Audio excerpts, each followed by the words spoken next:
7654321. Yo. Back.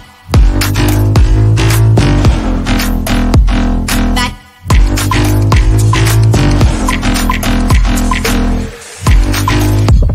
Yo.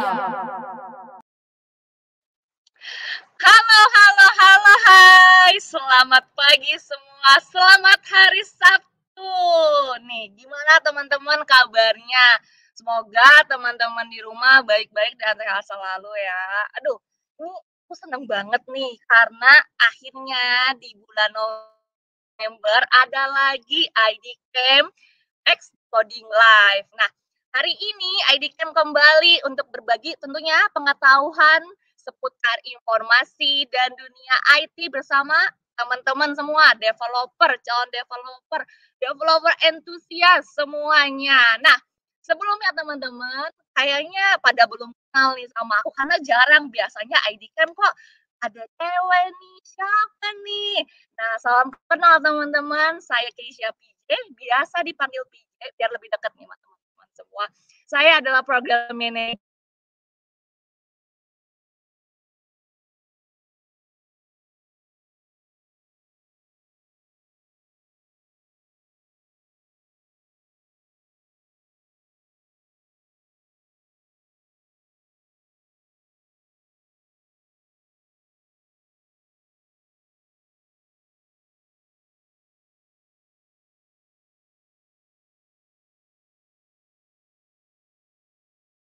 sepertinya ada. Oke, sudah kembali ya. Oke, hari ini narasumber kita spesial. Kayak nasi goreng pakai karet 2. Karena hari ini kita punya seorang SVP, wow, Senior Vice President dari sebuah perusahaan digital bergerak di P2P lending. Nih, aku sih yakin banget nih, khususnya buat para programmer dan developer yang udah lama melek sama investasi dan keuangan, pasti udah apa itu peer-to-peer lending. Hari ini kita panggil aja kali ya, kenalan dulu langsung sama pembicara kita. Ada Senior Vice President of Engineering Amarta, yaitu Mas William. Halo Mas. Halo, selamat pagi PJ. Halo, Selamat pagi teman-teman developer. Oke. Asik nih. Asik Iya. dong tentunya.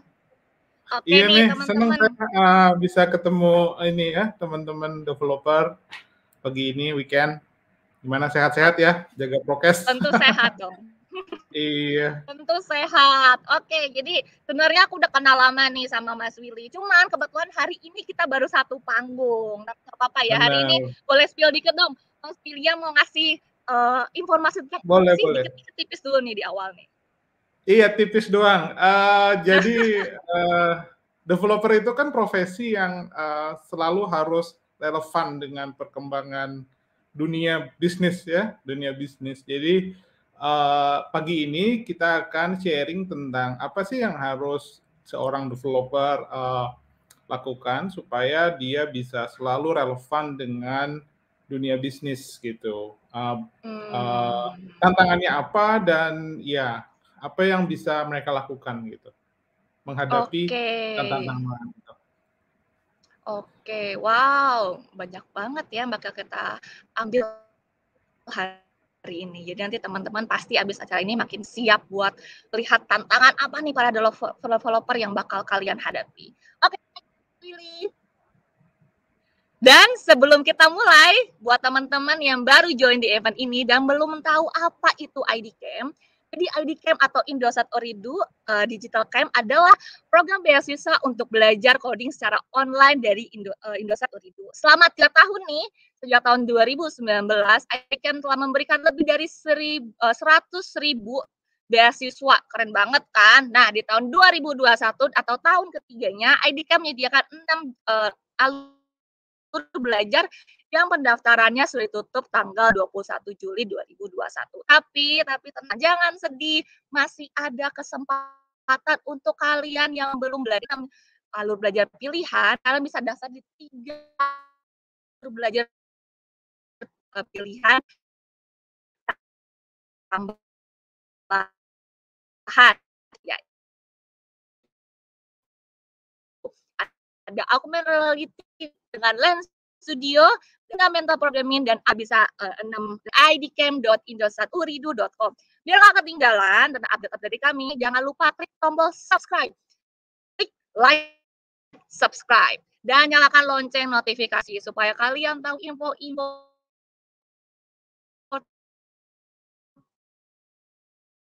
menarik lainnya. Oke, sebelum berbincang dengan Glenn Hiskia dan Kevin Irawan, pagi ini kita mau ingin giveaway. Sebelum bincang bersama Mas Willy, Coding Academy selama 30 hari. Kira-kira siapa yang beruntung ya?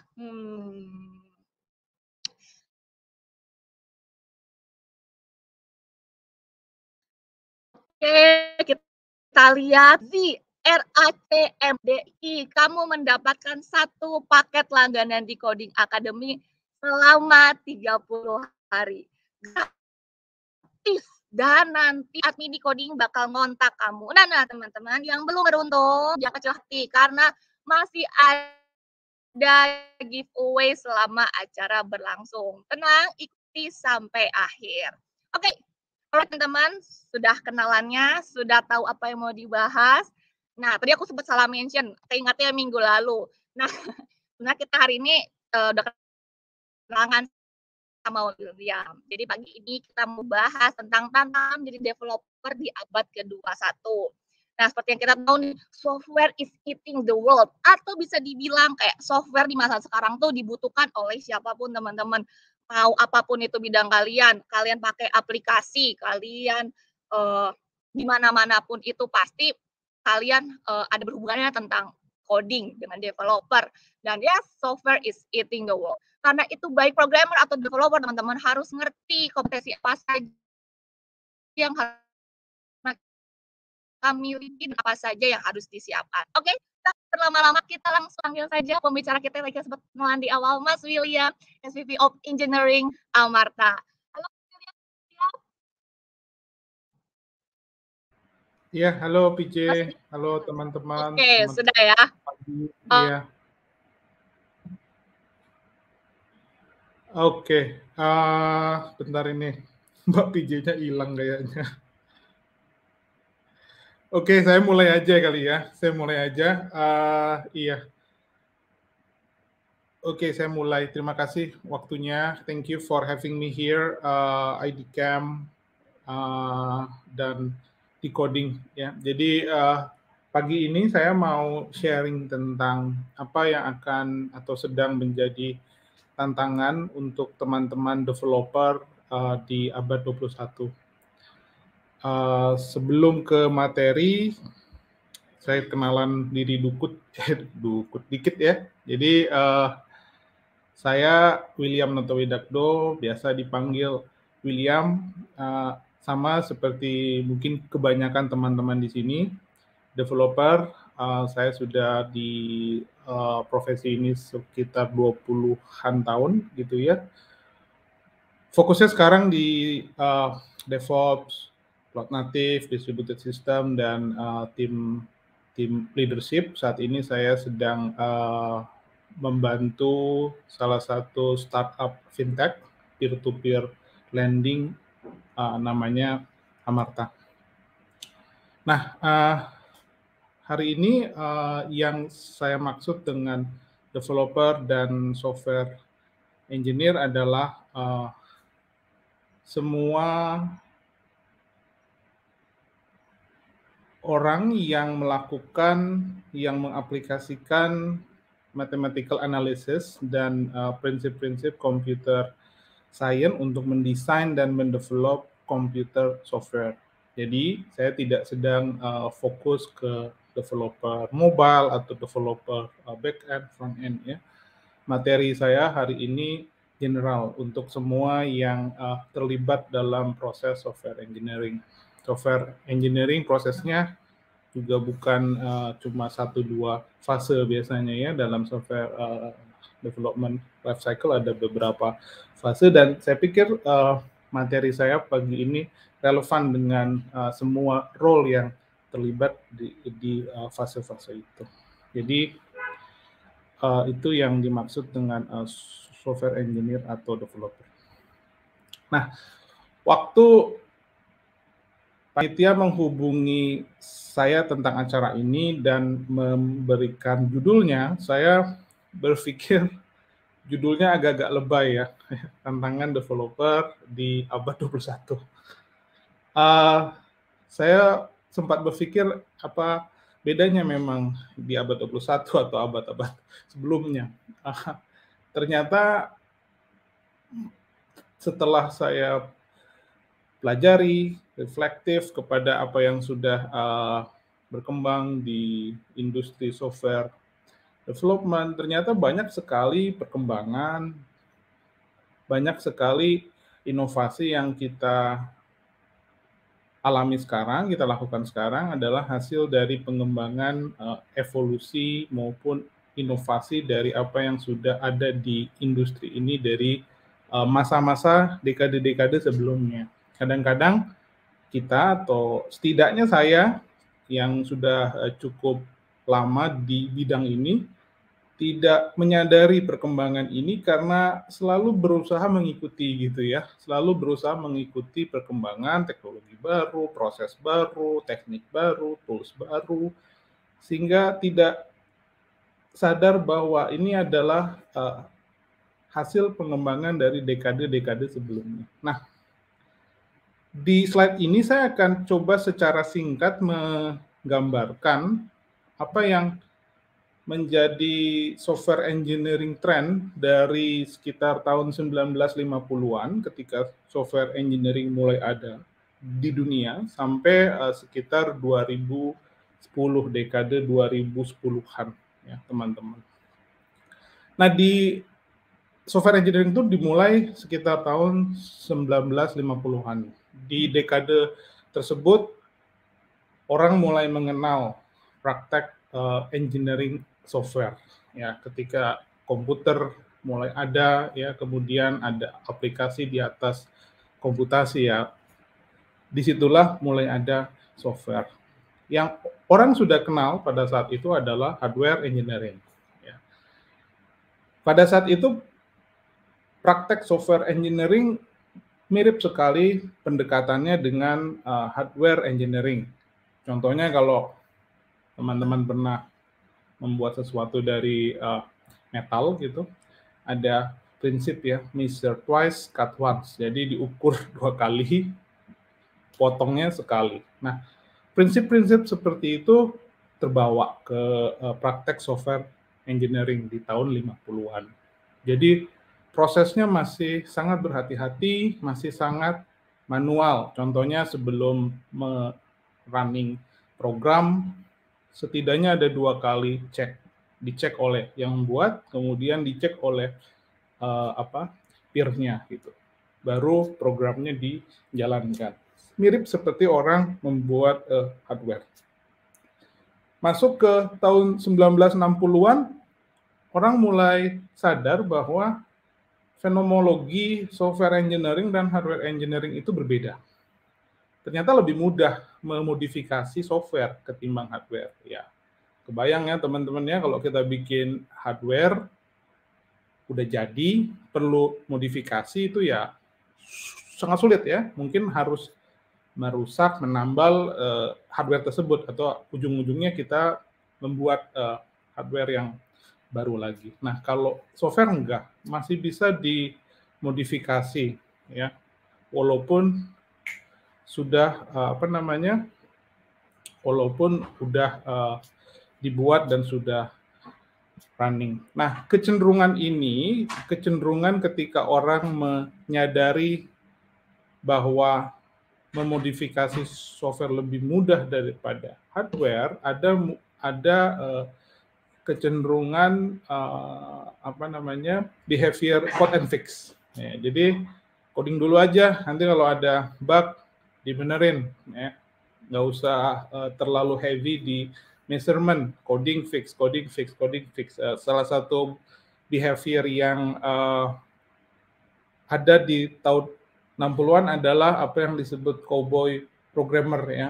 Jadi buatnya cepet banget, ada masalah, begadang, nyelesain bug fixing gitu ya, kemudian ya dianggap jadi hero ya.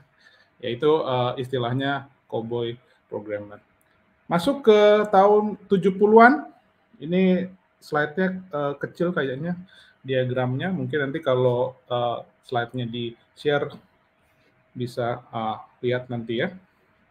Di tahun 70-an, orang mulai melakukan sintesis dari apa yang baik di software engineering dan apa yang baik di praktek software engineering dari dekade sebelumnya. Software engineering practice di tahun 1970-an lebih formal, lebih terstruktur. Kemudian di tahun 1970-an kita mulai mengenal modularity principle ya, seperti loose coupling, cohesion between modules itu mulai dikenal di 1970-an. Jadi kalau teman-teman developer yang lagi semangat-semangatnya belajar microservices ya, biasanya mendengar istilah coupling, cohesion. Nah, itu sebenarnya sudah ada dari tahun 70-an. Praktek software development pun di dekade ini lebih terstruktur ya.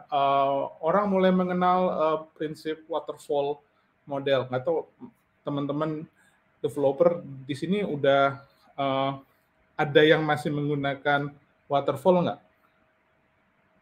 Ya, waterfall ya. Jadi fase ke fase itu ya, design, development, testing, production. Kalau ada masalah diulangi lagi gitu ya stepnya.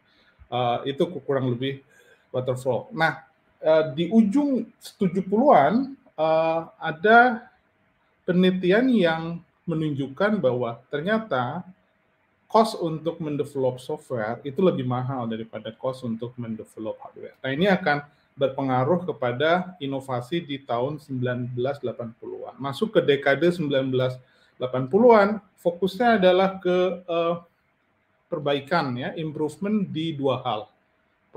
Software engineering productivity dan software engineering scalability ya. Orang mulai melihat bahwa waterfall too costly ya, too costly dan ada isu dengan scalability, ada isu dengan productivity jika software engineering dilakukan dengan metode waterfall. Di dekade 80-an juga orang-orang di bisnis di domain software engineering mulai menemukan apa yang kita kenal sebagai object oriented programming ya, very high level language ya. Kalau teman-teman belajar pemrograman language mungkin langsung ke yang very high level language ya, seperti misalnya Python or Ruby. Nah, sebenarnya ada di bawah high level language itu ada yang lebih rendah lagi, down to assembly gitu ya, assembler ya. Kemudian di atas assembler mungkin ada C dan lain sebagainya. C termasuk high level language, I think. Kemudian juga karena orang sudah mengenal object oriented, maka software reusability juga menjadi penting di dekade 1980-an. Kemudian terkait tools di 1920-an juga heavy inovasi di testing tools seperti coverage analyzer, test case generator, ya, unit testing tools. Ini mungkin kalau teman-teman ada yang ada yang QA gitu ya, yang berminat menjadi QA engineer. Nah, ini tools-tools yang digunakan sekarang sebenarnya sudah ada sejak 80-an, cuman mungkin productivity, kecepatannya berganti. Di 80-an juga mulai dikenal maturity models seperti ISO, CMM, dan lain sebagainya. Masuk ke 1990, di dekade ini mulai dikenal software arsitektur secara formal. Ya, ada beberapa language yang dibuat khusus untuk addressing software arsitektur seperti UML misalnya. Di proses software engineering sendiri fokusnya ke kecepatan ya, menekankan kecepatan developing software. Gimana caranya supaya software bisa cepat sampai ke customer ya. Jadi time to market itu yang di emphasize. Konsekuensinya apa? Orang mulai berubah dari waterfall proses yang sequential ke concurrent proses. Selain itu juga di dekade 90-an ini open source mulai ada panggungnya sendiri, library atau software open source yang kita kenal saat ini itu dimulai di tahun 90-an seperti GCC, Emacs, Linux, dan lain-lain. Masuk ke dekade 2000-an, rapid application development take place ya.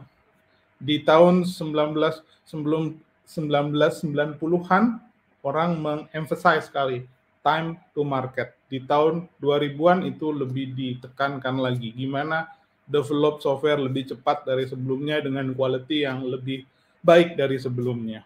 Kemudian agile methods yang sekarang mungkin teman-teman kenal istilahnya ya, seperti Scrum, XP juga ada di tahun 2000-an, termasuk feature driven development. Di 2001 kita mengenal Agile Manifesto. Nah, itu merubah banyak organisasi melakukan pendekatan software development. Saya nge-lag nggak ya di sini ya?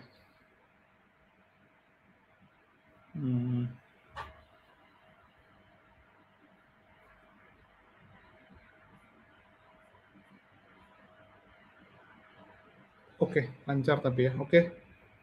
Saya lanjutkan di 2000-an, di dekade 2000-an juga karena barusan di dekade 90-an ada emphasize untuk software arsitektur. Di 2000-an itu semua semakin mature ya. Kita mengenal model driven development, kita mengenal enterprise architecture pattern ya. Jadi kalau lagi-lagi teman-teman developer yang lagi semangat-semangatnya belajar ya microservice, event driven architecture dan lain-lain itu dimulai di tahun 2000-an.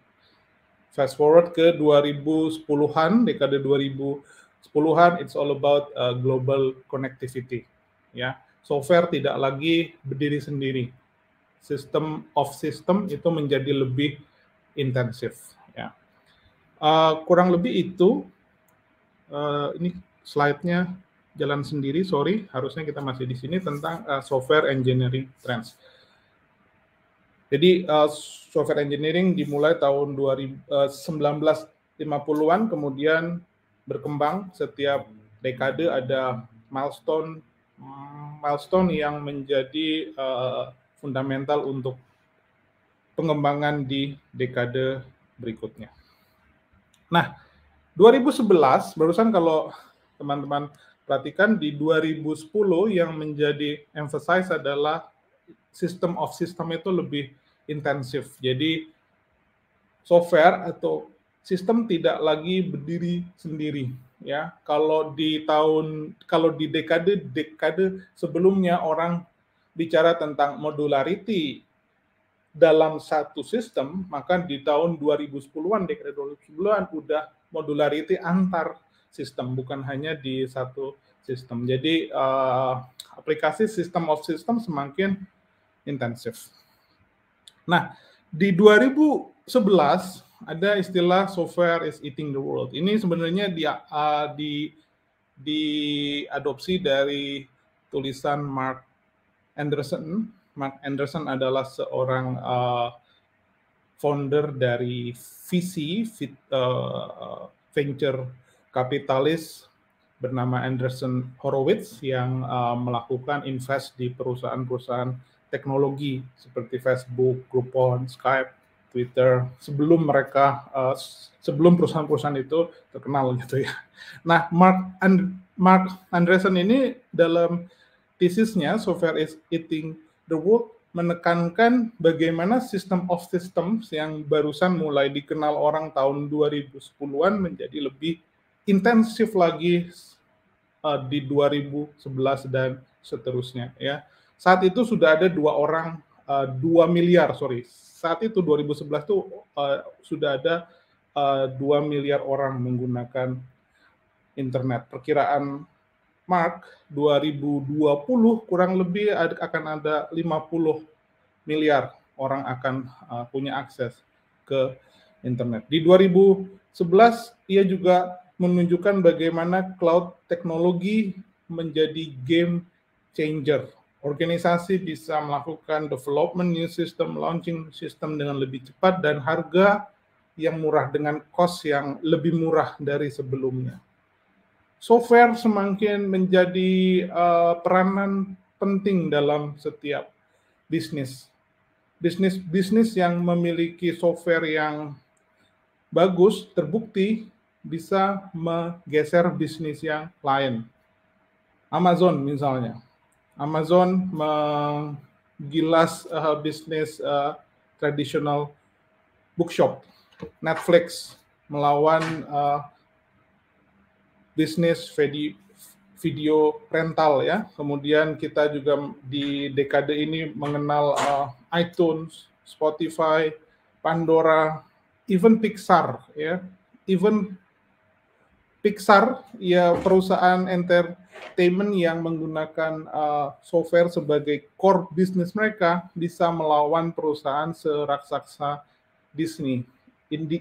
Dan pada akhirnya Disney akhirnya membeli Pixar dan mengembangkan bisnis mereka lebih besar lagi. Semua perusahaan yang barusan saya sebutkan itu core-nya adalah software, ya. Amazon, iTunes, Skype, Twitter, dan lain-lain software. Software menjadi lebih penting dari dekade-dekade sebelumnya. Software bukan lagi menjadi productivity tools, bukan menjadi supporting tool, tetapi menjadi core bisnis itu sendiri, ya. Criticality, dependability software itu menjadi lebih penting dari dekade-dekade sebelumnya. Nah, ini berlanjut ya, Ini berlanjut. Sekarang kita di dekade 2020 dan seterusnya ini kecenderungan perkembangan software menjadi core dari sebuah organisasi bisnis itu berlanjut. Nah, kalau teman-teman ingat hukum Moore yang dan ini kita aplikasikan dalam computing element, maka ini berarti computing element performance itu akan doubling, akan berlipat kali ganda setiap 18 bulan. Ya. Dan ini membawa beberapa konsekuensi, ya. Pertama yang ingin saya highlight di sini adalah computational plenty ini akan berimbas kepada bakal ada new types of platform dan new types of application. Yang saya maksud new platform ini, misalnya kita akan melihat atau mungkin sekarang sudah ada, saya nggak tahu, smart paint, ya, mungkin smart material, ya. Baju yang kita gunakan akan lebih smart dari sebelumnya. Fashion akan memiliki computing capability. Baju kita mungkin nanti bisa menjadi lebih adem ketika kita ada di environment yang panas atau sebaliknya. Nanoteknologi. Platform-platform itu akan menjadi lebih massive karena computing element performance akan terus berlipat dari waktu ke waktu. Kemudian new application yang belum ada sebelumnya seperti misalnya sensor network, adaptive materials, ya. Nah, platform baru, application baru tentu menghadirkan software engineering challenge yang baru juga, ya. Sebagai developer, kita harus mengetahui bagaimana kita melakukan konfigurasi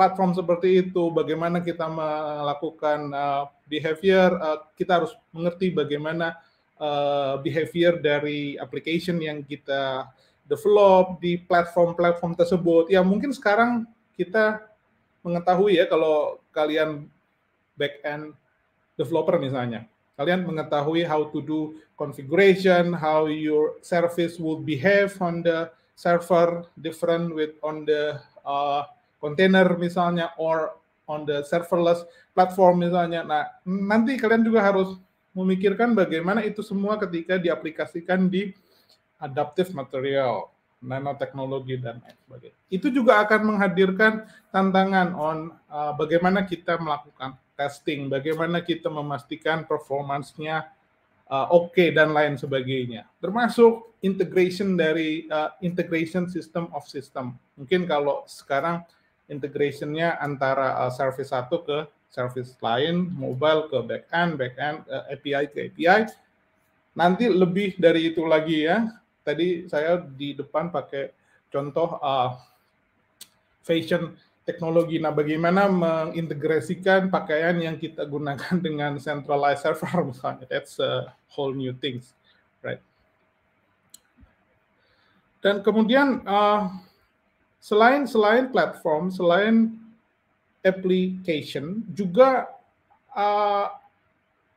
konsekuensinya juga akan menghadirkan approach dan tools yang baru juga, yang lebih powerful ya. Misalnya software engineering approach dan tools yang baru ini, misalnya kita akan melihat self-monitoring software. Jadi kalau teman-teman sekarang masih memisahkan antara software yang teman-teman buat dan monitoring yang memonitor software tersebut, mungkin sekarang atau di masa depan kita akan melihat self-monitoring software. Ya. Kemudian cara kita melakukan testing pun mungkin berbeda. Ya, akan ada verifying proof carrying code. Jadi tidak usah dites terpisah karena kode yang kita buat akan self-verifying dirinya sendiri. Akan ada new kind of intrusion detection. Abstraction yang sekarang ada mungkin ada level yang lebih tinggi lagi dari yang sekarang kita ketahui, atau mungkin sudah ada. Multi-aspect oriented programming ya. Kalau kita lihat di tahun 80-an orang mengenal object oriented programming, kemudian ya itu terus berkembang. Nah, sekarang karena computational plenty, kita akan melihat multi-aspect oriented programming. Kemudian juga ini akan berimbas ke aplikasi di mana software engineering bisa menjadi core ya. Ada dua yang ingin saya sebutkan di sini. Pertama, otonomi. Otonomi artinya adalah semua perkembangan teknologi yang memanfaatkan computational plenty ini untuk mengenable komputer dan software secara autonomously mengevaluasi situasi dan memutuskan apa yang terbaik untuk dilakukan sesuai dengan data yang mereka miliki. Nah, ini juga kita akan melihat ke depannya otonomi akan semakin menjadi bagian dari software-software yang ada di kehidupan orang. Ya, Presiden kita beberapa hari kemarin mengatakan bahwa ia ingin menggunakan AI untuk beberapa level di birokrasi ya. Menarik ya, ini terkait dengan otonomi. Jadi komputer dan software yang nanti akan memutuskan sesuai data yang mereka kumpulkan. Kemudian bioteknologi. Bioteknologi adalah kombinasi antara biologi dan computing. Aplikasinya seperti apa? Misalnya mengenhance human body capability, ya. Hal-hal yang kita sering lihat di film-filmnya Marvel very likely akan menjadi kenyataan, tinggal masalah waktunya aja ya, karena human body capability akan di enhance oleh computing performance. Nah, ini semua adalah konsekuensi yang sudah dan mungkin akan terjadi jika hukum Moore terlibat berlangsung di computational performance. Nah, dari sini juga saya ingin menggarisbawahi bahwa kedepannya tidak akan semakin banyak cabang profesi developer yang mungkin sekarang kita mengenal mobile engineer, back-end engineer, back-end developer, front-end developer, gitu ya, IoT developer. Kedepannya kita akan melihat lagi cabang-cabang yang mungkin belum terlalu dikenal orang saat ini. Mungkin ada developer yang akan fokus ke otonomi, bio computing, monitoring, atau fashion teknologi mungkin, ya, dan lain sebagainya. Ini artinya profesi developer akan tetap menjadi profesi yang hot, ya, sampai kapanpun saya pikir, selama bisa merelevansikan diri dengan perkembangan dunia. Nah, pertanyaannya kemudian adalah, ini saya lihat udah ada beberapa pertanyaan masuk, cuman saya selesaiin ini dulu ya, selesaikan dulu presentasinya, nggak apa-apa ya, sedikit lagi kok, nanti saya akan menjawab pertanyaannya, banyak banget.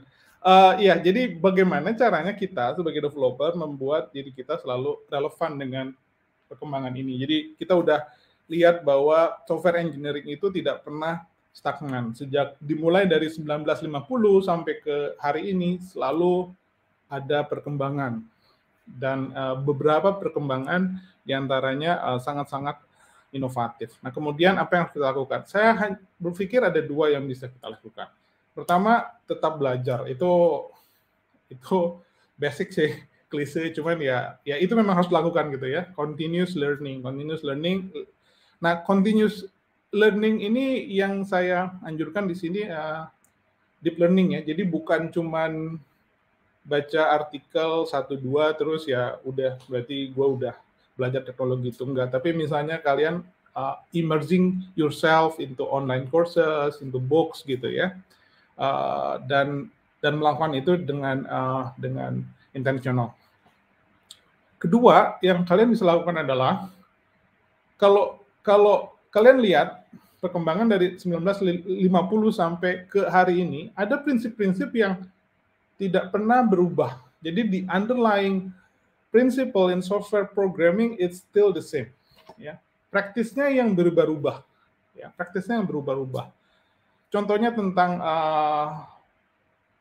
tadi di depan saya highlight masalah tentang productivity, scalability, time to market, integration between system. Nah, prinsip-prinsip itu akan tetap ada sampai kapanpun. Praktisnya yang akan berubah. Time to market contohnya. Dulu orang berpikir tahun 60-an, code and fix is the way. Oke. Ini cepat banget kita bisa coding, release, nanti kalau ada bug dibenerin aja langsung. Iya bener sih, cuman costly. Berpikir lebih terstruktur, waterfall. Oke, quality-nya mungkin lebih oke, cuman cost untuk bug fixing-nya lebih mahal, ganti lagi. Cuman prinsipnya tidak berubah kan.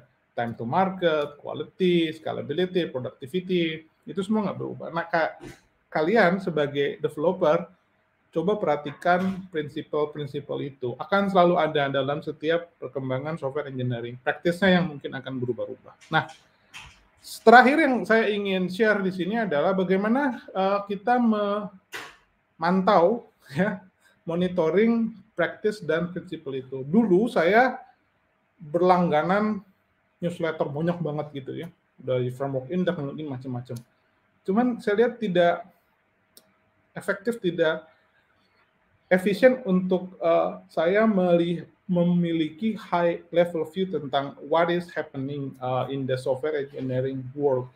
Nah, salah satu yang saya lakukan dalam beberapa tahun terakhir adalah mengikuti apa yang dikeluarkan oleh ThoughtWorks ThoughtWorks ini adalah perusahaan sebuah top tier IT consultant, ada di beberapa negara saat ini, dan orang-orang ThoughtWorks adalah orang-orang yang termasuk mereka yang menulis buku-buku yang sangat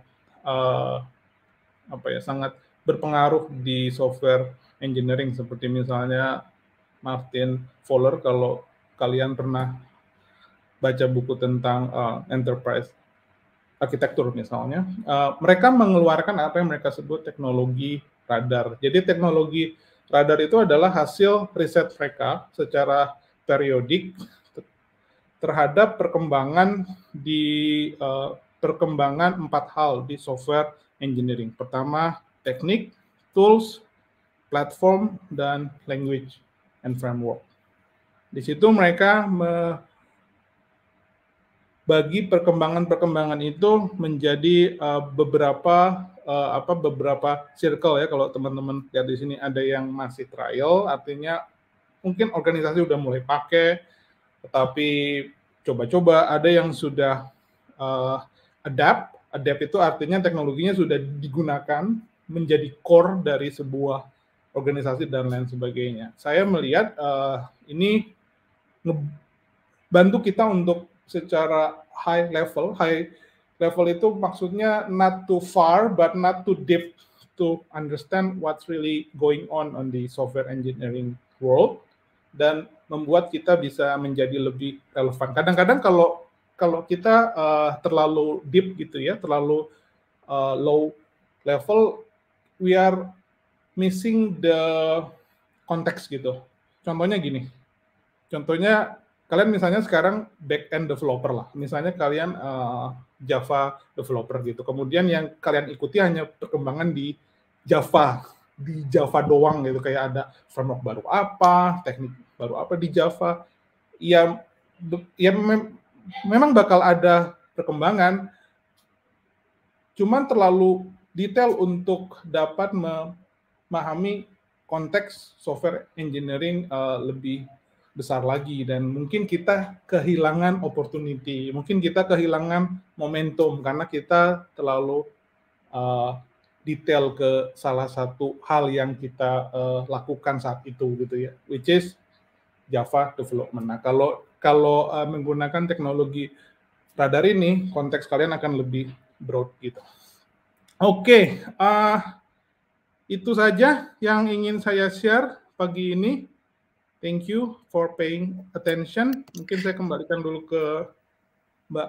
Halo, halo Mas Willy. Kedengaran ya? Saya udah jelas belum teman-teman? Iya udah.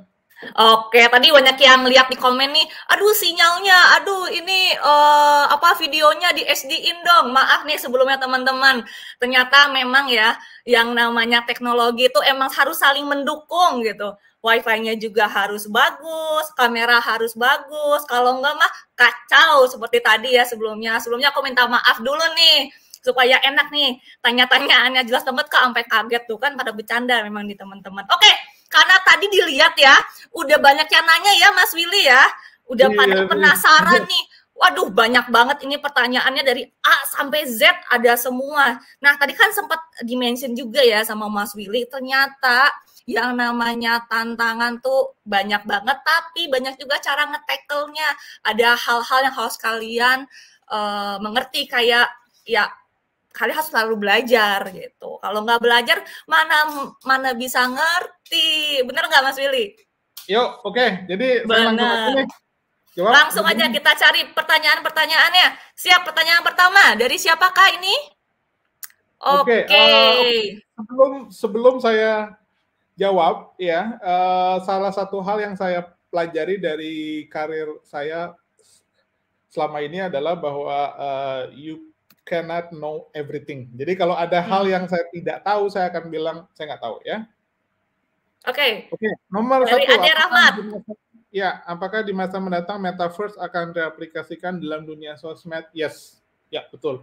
Sebenarnya ini bukan hal yang baru tahun ini atau tahun kemarin ya. Kalau teman-teman pernah dengar tentang Google Glass, Google Glass itu saya ingat udah ada dari tahun 2010-an mereka udah membuat itu, tapi belum mass production. Kemudian iya, saya pikir itu sudah mulai ada dari tahun 2010-an, orang sudah mulai bikin. Selain Google, kemungkinan ada yang mungkin ada yang sudah juga develop, dan ya mungkin, saya bilang mungkin karena ini masih tren ya, Metaverse juga akan teraplikasikan dalam dunia sosmed. Jadi antara reality dan physical world, gimana ya? Jadi physical world sama digital world gitu mungkin akan semakin blur bedanya. Oke. Iya, jadi ya, yes, jawabannya ya. Iya, ada lagi. Teman-teman juga bisa nonton tuh, ada sebuah film namanya Ready Player One ya, itu kayak gambaran Metaverse tuh gimana? Ready Player One, ya. Jadi udah bingung antara physical world sama digital world ya. Iya benar. Oke, jadi kalian bisa nonton juga tuh kayak referensi. Oke. Siap. Kita ke pertanyaan kedua. Dari siapakah itu? Dari Doni Antoni. Katanya, bagaimana langkah awal untuk menjadi developer profesional untuk pemula? Langkah awal, Mas Willy. Biasanya orang nanya tuh lanjutannya itu adalah teknologi apa yang harus pelajari, bahasa apa yang pelajari. Saya nggak akan menjawab teknologi apa atau bahasa apa. Teman-teman, software itu ada untuk solve problem manusia. Ya. Developer itu di-hire untuk solving that problem. Apakah business problem, society problem, but when we think that software can solve that problem, then a developer will be hired gitu kan. Jadi kalau misalnya Doni nanya menjadi developer profesional pemula gimana, pilih aja. Nah, developer solve problem itu dengan apa? Dengan membuat software. Software dibuat pakai apa? Programming language. So, step pertama adalah pilih programming language. Apapun itu. Apapun itu yang kamu merasa nyaman, mulai belajar membuat software. Software buat apa? Untuk solving problem. Problem apa? Problem apapun yang kamu lihat. Ya. Kayak misalnya kamu ingin selalu ngecek Instagram gebetan kamu gitu. Ya udah bikin aja software yang setiap 5 menit scraping Instagram gebetan kamu, kemudian ngirimin WhatsApp message ke kamu tentang apa yang gebetan kamu lagi lakukan. Bisa kan? Nah, jadi solve your problem with any language that you want. Itu jawaban saya. Jadi belajar dulu bahasanya yang penting. Salah satu nggak apa-apa ya Mas ya. Yang bahasanya apa aja lah, bahasanya apa aja ya. Oke, berarti udah dapat ya jawabannya ya Mas Doni Antoni. Oke, next question. Dari Denny, bagaimana cara memantapkan diri untuk berani mengambil satu proyek yang cukup besar sedangkan level programan masih menengah dan proyek tersebut belum pernah dibuat sebelumnya? Wah, gimana nih? Tricky nih pertanyaannya nih. Mantra saya tuh there is first time for everything. Ya, kalau saya sih bilang ya bagaimana cara memantapkan diri. Pelajari resikonya pertama itu. Pelajari resikonya. Biasanya kan kita takut atau tidak berani untuk mengambil sesuatu tuh karena kita tidak tahu ya. Orang itu takut karena orang tidak tahu.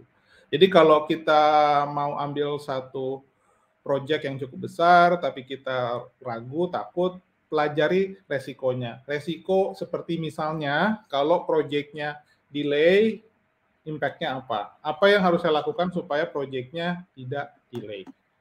Kalau proyeknya mandek karena technical issue misalnya, apa yang harus saya lakukan?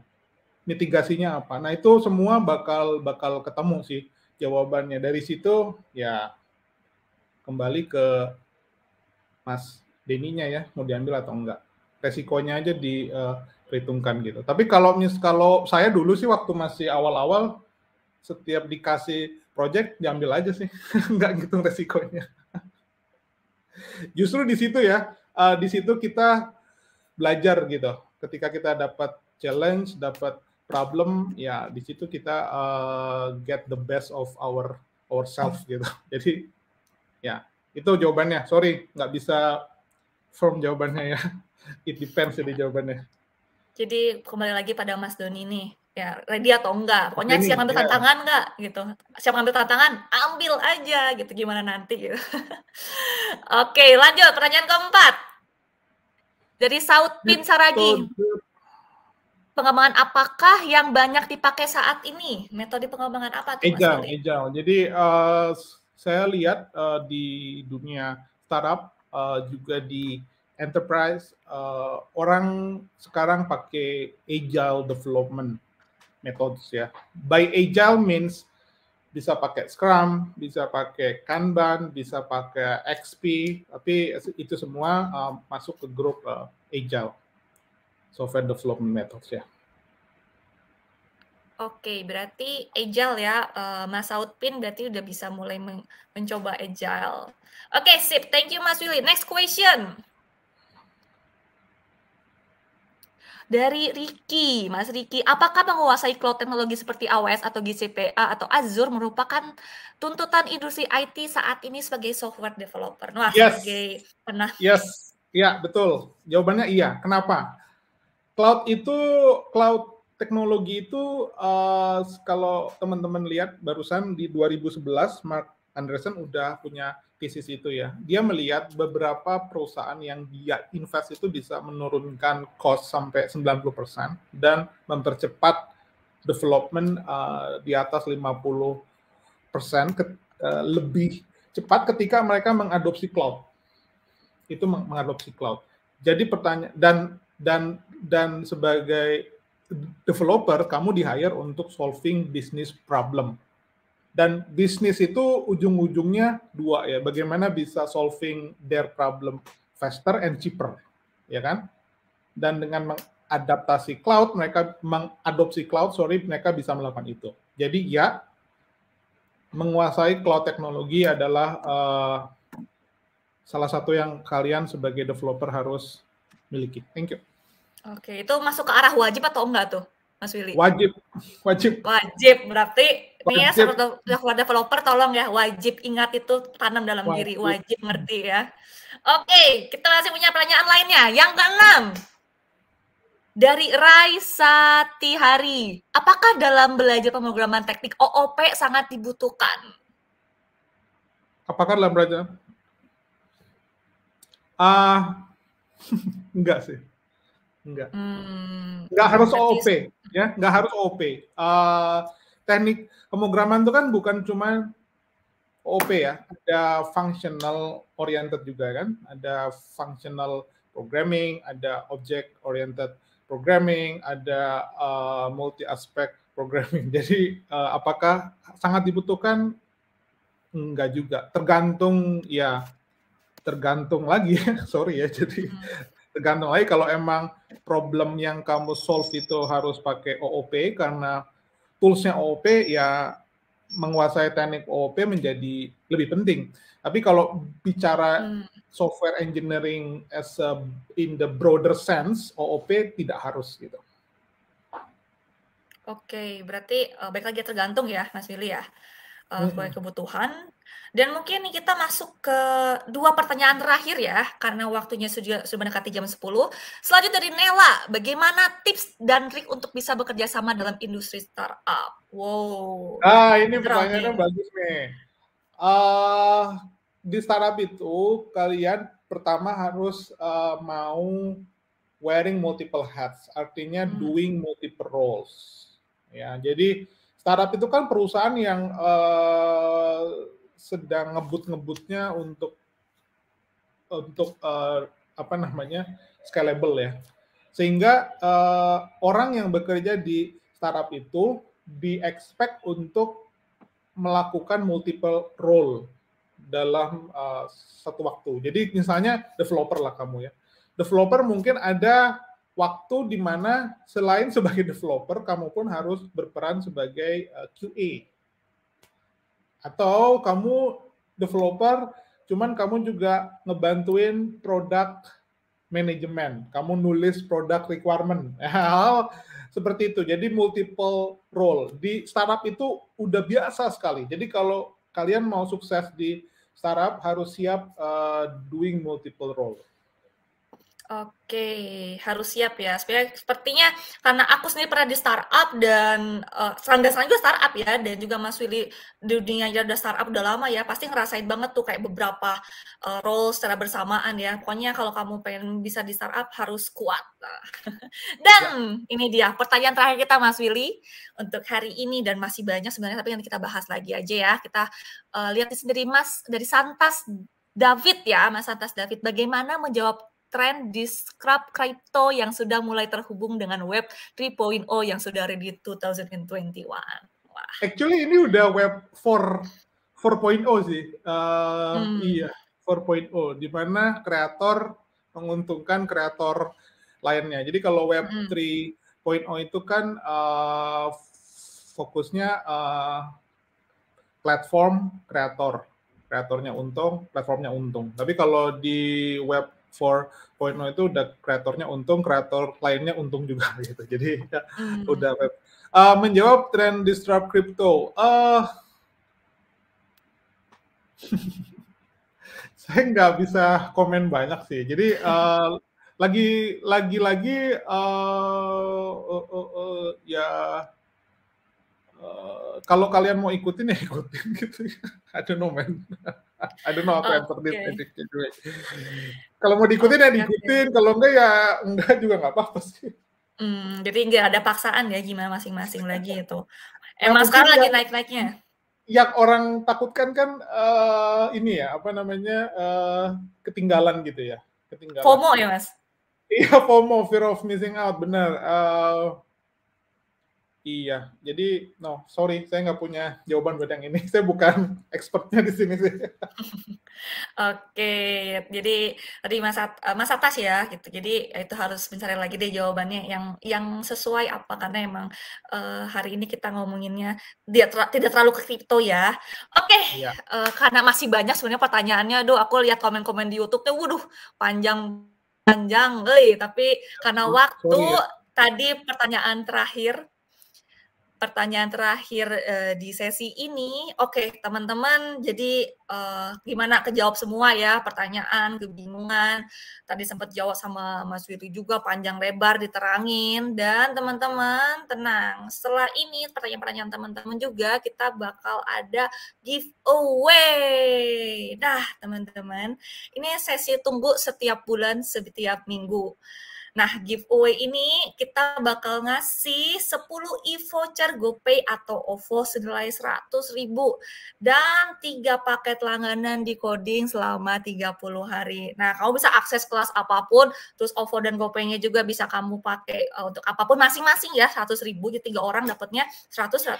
Dan teman-teman bisa scan QR code atau buka link di bit.ly/idcamp giveaway _6. Boleh ditampilin mungkin scan QR code-nya sama bit.ly-nya. Oke, belum muncul ya. Scan QR code-nya sama bit. Oke, mungkin nanti bisa di-share ya. Bisa di-share untuk link-nya, link bit.ly-nya di komen YouTube oleh adminnya di coding. Nah, teman-teman, nanti teman-teman kalau udah akses bit.ly-nya, kalian jawab pertanyaannya, apa yang kalian dapat dari sesi ini. Nanti bakal dipilih 6 orang ya, 6 orang. Dan gak usah buru-buru, terakhir itu adalah besok, hari Minggu jam 23.59 atau jam 12 malam kurang 1 menit. Jadi masih ada waktu nih buat teman-teman buat ngejawab. Dan oke, sepertinya sudah di penghujung sesi Mas Willy. Nah, teman-teman, sebelum kita tutup nih, mungkin dari Mas Willy ada closing statement terakhir nih buat para calon developer, para calon programmer dia mungkin ingin mengikuti track-nya Mas Willy menjadi next SVP, next tech lead ya. Silakan Mas Willy. Iya, jadi developer itu apapun language, framework, teknologinya kan di-hire perusahaan untuk solving their business problem ya. Jadi selain technical skill, yang penting kalian harus miliki juga business sense. Kalian harus mengerti konteks kenapa apa yang kalian lakukan sebagai developer itu helping the business. Jadi ketika bisnisnya berubah, apalagi sekarang kita masih masa pandemi, belum clear kapan ini akan berakhir, bisnis akan berubah-ubah. Penting juga buat kalian untuk memiliki business sense dan sense of agility in term of kalau teknologi, proses, tools harus berubah karena bisnis yang berubah. Itu aja dari saya. Thank you, Mbak PJ.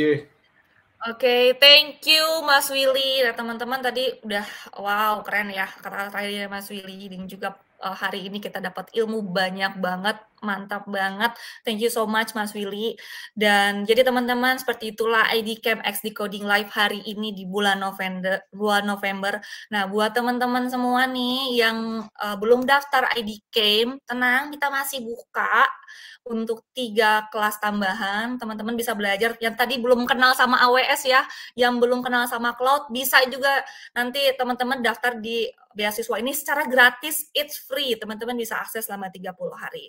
Terima kasih sekali lagi buat Mas William waktunya. Terima kasih juga buat teman-teman semua yang setia dari pagi sampai sekarang, pagi lagi sih, 1 jam ini ya. Dan udah mau menunggu walaupun tadi sinyalnya sempat kacau balau, tapi teman-teman setia ingin mencari ilmu. Dan biar nggak ketinggalan teman-teman, update terbaru apapun itu dari ID Camp atau dari Decoding, jangan lupa subscribe YouTube Indosat Ooredoo Communication dan Decoding Indonesia. Jangan lupa juga follow sosial media kami, ada IG, Facebook, Twitter Decoding, langsung aja @decoding, IG ID Camp, Twitter ID Camp _Indosat, dan Facebook Indosat Ooredoo ID Camp. Dan teman-teman jangan lupa terus ikuti keseruan kami karena bulan depan kita bakal ada lagi ID Camp X Decoding Live di akhir bulan. Jadi teman-teman pantau terus ya. Dan sekali lagi terima kasih Mas Willy untuk waktu dan tempatnya. Oke, bye-bye teman-teman. Saya PJ. Saya PJ, program manager dari Decoding. Atas nama Decoding dan atas nama ID Camp, kami pamit undur diri. Sampai jumpa lagi bulan depan. Bye-bye. Thank you. Bye.